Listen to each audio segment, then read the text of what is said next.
15ই December থেকেই কার্যকর নবম জাতীয় পে স্কেল।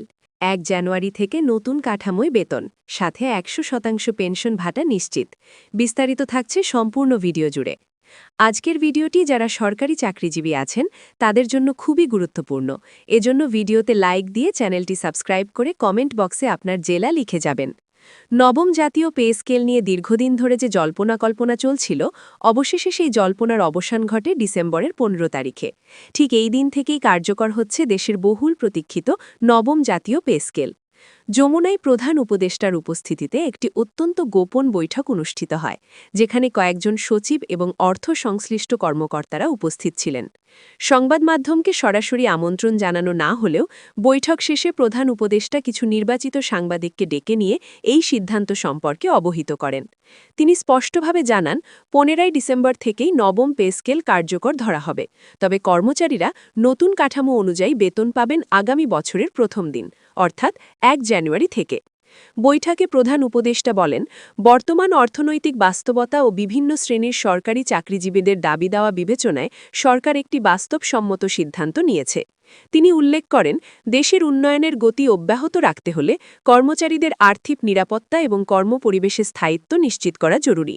এই উদ্দেশ্যেই নতুন কাঠামো তৈরি করা হয়েছে, যাতে নিম্ন এবং মধ্যবিত্ত স্তরের সরকারি চাকরিজীবীরা সবচেয়ে বেশি উপকৃত হন। তিনি আরও জানান, বেতন কাঠামোর পাশাপাশি পেনশন ব্যবস্থা নিয়েও বড় ধরনের পরিবর্তন আনা হয়েছে।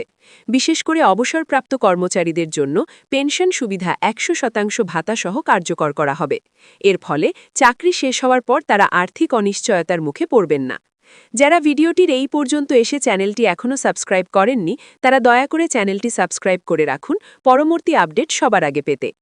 যমুনার গোপন এই বৈঠকে যারা উপস্থিত ছিলেন তারা জানিয়েছেন, সিদ্ধান্তটি নেওয়ার সময় দেশের সামগ্রিক অর্থনৈতিক অবস্থা, মুদ্রাস্ফীতি, বাজার মূল্য, পারিবারিক ব্যয়ের বৃদ্ধি এবং সরকারি প্রশাসনের দক্ষতা বৃদ্ধির বিষয়গুলো গুরুত্বের সাথে বিবেচনা করা হয়েছে। প্রধান উপদেষ্টা বলেন, আমরা চাই সরকারি কর্মচারীরা উৎসাহ নিয়ে কাজ করুক। তাদের পরিশ্রমের সঠিক মূল্য দেওয়া সরকারের দায়িত্ব। তিনি নিশ্চিত করেন, নতুন বেতন কাঠামোতে এবার আর কোনো বৈষম্য রাখা হয়নি। গ্রেডগুলোর মধ্যে বেতন ও ভাতার দূরত্ব কমানো হয়েছে, যাতে উচ্চ এবং নিম্ন পদস্থ কর্মচারীদের মধ্যে আর্থিক ব্যবধান অনেকটাই কমে আসে। নতুন পে স্কেল কার্যকর হওয়ার ফলে 15ই ডিসেম্বর থেকেই কর্মচারীদের বিভিন্ন সুবিধা গণনা করা শুরু হবে। যদিও তারা পুরো বেতন হাতে পাবেন জানুয়ারি থেকে, কিন্তু ডিসেম্বরের মাঝামাঝি থেকে যেসব পরিবর্তন কার্যকর হবে সেগুলো বছরের শেষ মাসের হিসেবেই ধরা হবে। অর্থ মন্ত্রণালয়ের একটি কর্মকর্তা জানান, ভাতা, বোনাস বা সমন্বয় যা কিছুই থাকুক না কেন, ডিসেম্বর থেকেই তার প্রভাব দেখা যাবে।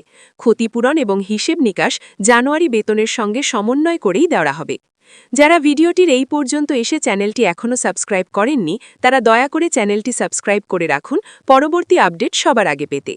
বৈঠক শেষে সাংবাদিকদের সামনে আসেন একজন জ্যেষ্ঠ সচিব। তিনি জানান, এবার পে স্কেলে বিশেষ গুরুত্ব দেওয়া হয়েছে পেনশনভোগীদের, যাদের জীবন জীবিকা দীর্ঘদিন ধরে চলছিল অল্প পরিমাণ পেনশনের ওপর ভর করে। এবার তাদের সেই কষ্ট অনেকটা কমে যাবে। 100% পেনশন ভাতা কার্যকর হওয়ার ফলে অবসরপ্রাপ্তরা স্বাভাবিক পেনশনের দ্বিগুণ সুবিধা পাবেন।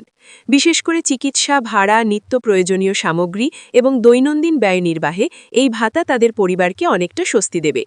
প্রধান উপদেষ্টা বলেন, যারা জীবনের সেরা সময়টা দেশের জন্য কাজ করেছেন তাদের আমরা সম্মান জানাতে চাই।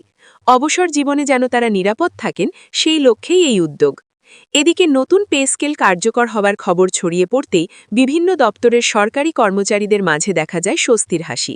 দীর্ঘদিন ধরে আন্দোলন, আলোচনা, দাবি দেওয়া, বৈঠক সব মিলিয়ে একটি অস্থির পরিস্থিতি তৈরি হয়েছিল, কিন্তু প্রধান উপদেষ্টার ঘোষণায় সেই অস্থিরতা অনেকটাই দূর হয়েছে। কর্মচারীরা মনে করছেন, এই সিদ্ধান্ত তাদের মনোবল আরও বাড়িয়ে দেবে। বহু কর্মকর্তা বলেন, আমরা জানতাম এই সরকার আমাদের কথা ভুলবে না। অবশেষে আমাদের অপেক্ষা শেষ। নতুন বেতন কাঠামো অনুযায়ী বেতন প্রদানে 1 জানুয়ারি তারিখটি অত্যন্ত তাৎপর্যপূর্ণ, কারণ বছরের শুরু থেকেই কর্মচারীরা নতুন বেতন পাচ্ছেন, যা তাদের পুরো বছরের আর্থিক পরিকল্পনা এবং ব্যয় ব্যবস্থাপনাকে ইতিবাচকভাবে প্রভাবিত করবে। অনেক কর্মচারী বছর শুরুর বিভিন্ন খরচ, যেমন শিক্ষাবর্ষের শুরুতে বিদ্যালয়ের ফি, পরিবারের নতুন বাজেট, ঋণ পরিশোধ ইত্যাদি সহজে সামাল দিতে পারবেন। এতে ব্যক্তিগত ও পারিবারিক অর্থনীতি যেমন শক্তিশালী হবে, তেমনি দেশের সামগ্রিক আর্থিক গতিও বৃদ্ধি পাবে। সরকারের অভ্যন্তরীণ সূত্র বলছে, এই সিদ্ধান্ত নেওয়া সহজ ছিল না, কারণ অর্থনৈতিক চাপ, বৈদেশিক মুদ্রার সংকট, রাজস্ব আয় কমে যাওয়া এসবই সরকারের জন্য বড় চ্যালেঞ্জ। কিন্তু তবুও জনগণের প্রতি দায়িত্ববোধ থেকেই প্রধান উপদেষ্টা এই সিদ্ধান্ত নিয়েছেন। তিনি বৈঠকে বলেন, দেশের অর্থনীতি এখন চ্যালেঞ্জের মুখে, তবে আমরা জনগণের কষ্ট কমাতে সর্বোচ্চ চেষ্টা করছি। কর্মচারীদের বেতন বাড়ানো মানে শুধু তাদের পরিবার নয়, দেশের সামগ্রিক অর্থনীতি সচল রাখা। তিনি আরও জানান, নতুন পে স্কেলের প্রভাব বাজারে ইতিবাচক হবে, মধ্যবিত্ত ক্রয় ক্ষমতা বাড়বে, আর সেজন্য দেশের উৎপাদনশীলতাও বৃদ্ধি পাবে। বৈঠকে আরও আলোচনা হয়, সরকারি চাকরির মর্যাদা ও আকর্ষণ বাড়াতে হলে অর্থনৈতিক নিরাপত্তার পাশাপাশি আরও কিছু কাঠামোগত সংস্কার জরুরি। প্রধান উপদেষ্টা সচিবদের নির্দেশ দেন, দ্রুত গ্রেড ভিত্তিক দায়িত্ব বণ্টন, পদোন্নতি পদ্ধতির স্বচ্ছতা এবং ডিজিটাল প্রশাসনিক ব্যবস্থা আরও জোরদার করতে।